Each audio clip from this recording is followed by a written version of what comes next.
மத்தேயு 13:8 நான் வாசிப்போம்.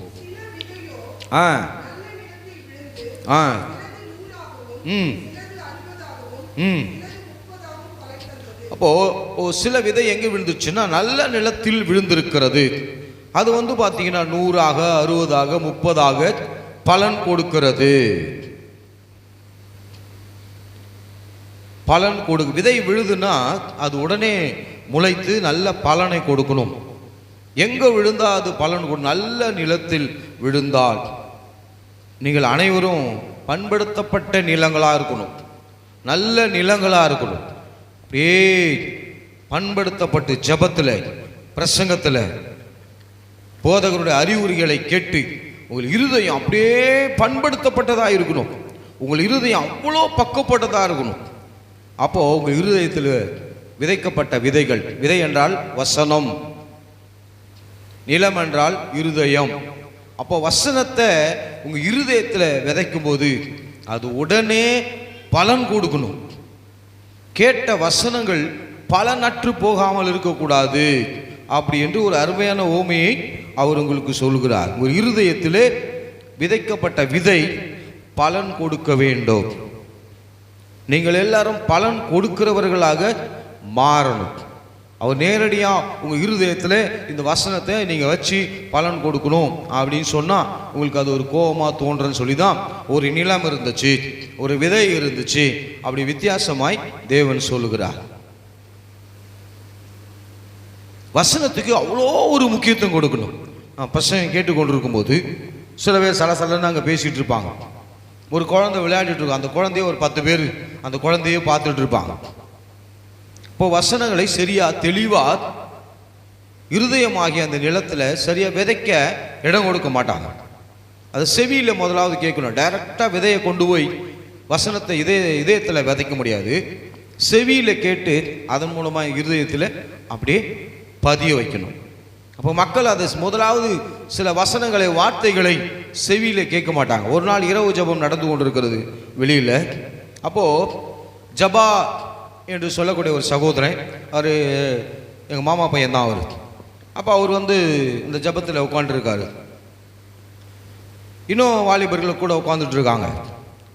அப்போது பிரசங்கம் நடந்து கொண்டிருக்கு. அந்த நேரத்தில் 2 வாலிபர்கள் பேசுகிறாங்க. அவர் சொன்னார், பேசாதீங்க பேசாதீங்கன்னு சொல்கிறதுக்கு ஒரு செய்கை இருக்குது. இப்படி சொல்ல மாட்டாங்க. ஒரு விரலில் சொன்னாலே போதும். இப்போ நான் கூட, நீ கூட இங்கே பேசிகிட்டு இருக்கீங்க, நான் பிரசங்கம் பண்ணிட்டுருக்கேன், சலசலப்பாக இருக்குது, சத்தமாக இருக்குது, பேசவே டிஸ்டர்பாக இருக்குது. பேசும்போதே லைட்டாக அப்படி சொல்லிட்டாலே என்ன கவனிச்சுட்டு தான் இருப்பீங்க எல்லாம். இப்படி பண்ணாலே ஒரு செய்கை, பின்னாடி இருக்கிறவங்க பேசக்கூடாது. ரொம்ப சிம்பிளான, ரொம்ப ஈஸியான ஒரு செய்கை. உடனே அதை கேட்ட 2 வாலிபர்கள் உடனே எழுந்து, எங்களை எப்படி ஒரு சகோதரன் எங்களை டிஸ்டர்ப், எங்களை போய் எப்படி அவர் எங்கள் வாயை மூட சொல்லலாம் அப்படின்னா அது ஒரு பெரிய சலசலப்பாகவே நடந்துச்சு. அவர் பாட்டுன்னு அவர் போயிட்டார். வெளியிலேருந்து வந்தவர் அவர் போயிட்டார். வசனத்துக்கு முக்கியம் கொடுக்கணுன்ற நினச்சது தான் அவருடைய எண்ணம், வேற ஒன்றும் பெருசாக இல்லை. அவரும் பெருசாக உங்களை விட அதிகமாலாம் ஜெபம் பண்ண வரானான்னு தெரில. ஆனால் வசனத்தை கேட்கணும் அப்படின்னு ஒரு விரலில் வாயை மூடி காட்டினார், பேசாதீங்க அப்படின்னு சொல்லி. அவர் எதிர்த்தவர்கள் 2-3 பேர் எதிர்த்தாங்க. பிரசவம் மூடிட்டோம், அவர் ஒரு கை பார்த்துக்கலாம் அப்படின்னு. ஆனால் அவர் பாட்டுன்னு அவர் போயிட்டார், இவங்க பாட்டுன்னு இவர் போயிட்டாங்க. இன்றைக்கி அவர் அந்த வசனத்துக்கும் முக்கியத்துவம் கொடுத்த அருமையான சகோதரனுடைய சில விஷயங்களை நான் நைட்டு தான் யோசித்து பார்க்குறேன். இந்த வசனத்தை நோட் பண்ணும்போது அவரை பார்த்தீங்கன்னா நல்ல வீடு வசதி அவருக்கு, 2வது பார்த்தீங்கன்னா நல்ல தோட்டம், 3வது பார்த்தீங்கன்னா நல்ல மனைவி பிள்ளைகள். நல்ல மனைவியை அமைக்கிறது ரொம்ப கஷ்டங்க. ஒரு பாஸ்டருடைய மகளையே அவருக்கு திருமணம் பண்ணி கொடுத்தாங்க. காரணம், வசனத்துக்கு செவி கொடுங்க, வாயை மூடுங்க அப்படின்னு சொன்னதுனால. அப்புறம் நல்ல மனைவி பிள்ளைகள், ஒரு ஆண் பிள்ளை ஒரு பெண் பிள்ளை, நல்ல பணம், நல்ல காரு. 2வது அடுத்து பார்த்தீங்கன்னா சொந்த வீடு, சொந்தமான தொழில். அடுத்து 100 பேர் அவர் சத்தத்தை, அவர் பேச்சை கேட்குறாங்க. இன்னைக்கு நம்ம சொன்னால் ஒரு ஆள் கூட என்ன பண்ண மாட்டாங்க, சில பேருடைய பேச்சை கேட்கவே மாட்டாங்க, நம்பவே மாட்டாங்க. ஆனால் இன்னைக்கு அந்த வசனத்துக்கு செவி கொடுத்த அருமையான சகோதரர் ஜபா தண்டலத்தில் தான் இருக்காரு.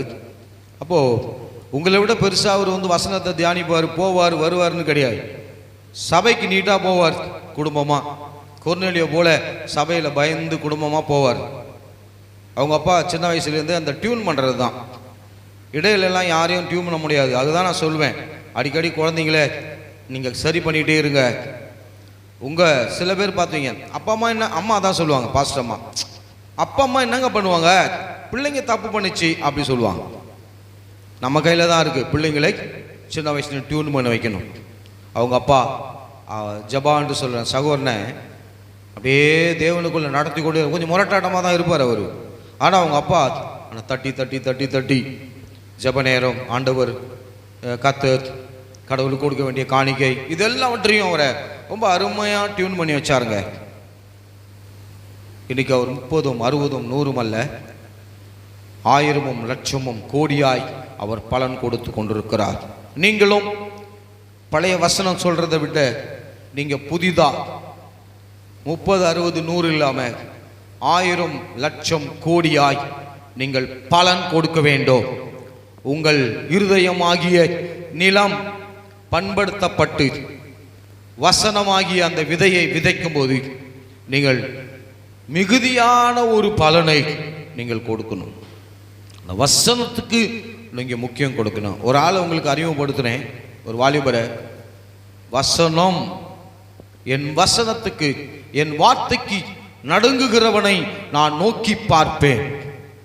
அதுக்கு ரொம்ப முக்கியத்துவம் கொடுத்துடணும். அந்த வசனம், அந்த விதை நம்ம இருதயத்தில் விழுந்த உடனே நீங்கள் பலன் கொடுக்கணும். நேரமும் கர்த்தருக்கு நீங்கள் பலன் கொடுத்து கொண்டே இருக்கணும். ஆண்டுடைய நாமத்துக்கு நீங்கள் கிரியை செய்து கொண்டே இருக்கணும், கனி கொடுத்து கொண்டே இருக்க வேண்டும்.